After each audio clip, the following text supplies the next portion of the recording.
Hey, it's Kellan Cupid here. I just wanted to really quickly talk about some of the racialization or just race in general, the connections it has with uh, the Afro Latinx community.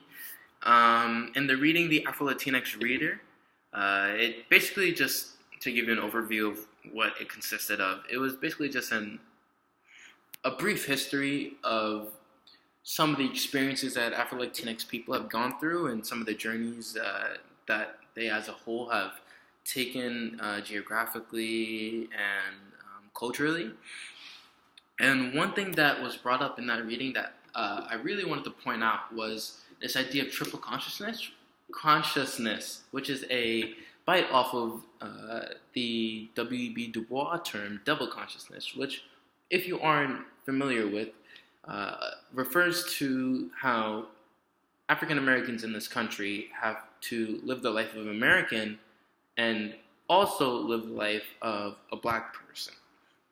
Because each role comes with a multitude of different challenges and difficulties, but let's not get into that right now. The focus that I want to keep on is the fact that and using this term triple consciousness, they they help me to understand the complex diversity within an Afro Latinx identity, if that makes any sense. And I mean by that is not only do Afro Latinx people have to deal with being, if they live in America, or wherever they're from. You could be Cuban, Puerto Rican, it doesn't matter.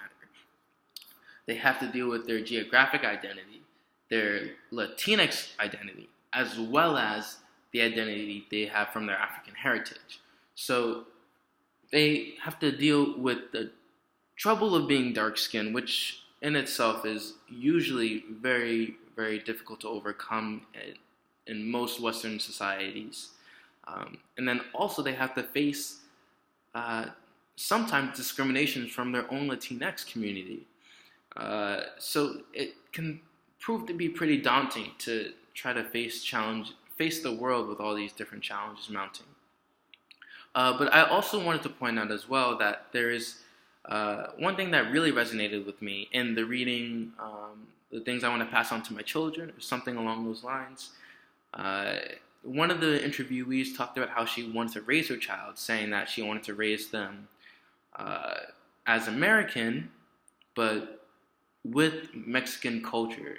So they went through life just raising them, teaching them Spanish, teaching them about their heritage, but also wanting them to make sure that they know that they are American and not Mexican. And I thought that that really resonated with me personally because I had a similar experience growing up. My parents, even though my mother is from New York originally, my dad is an immigrant.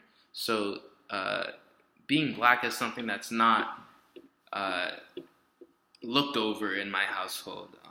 And it's definitely something that I've come to grow to love recently. But originally, I was always told that it was a deficit that I had to make up for with hard work and effort.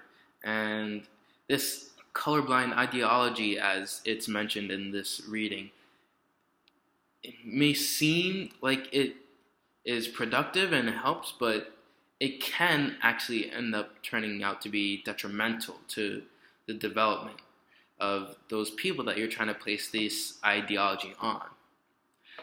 But that's it for today, so thank you for listening.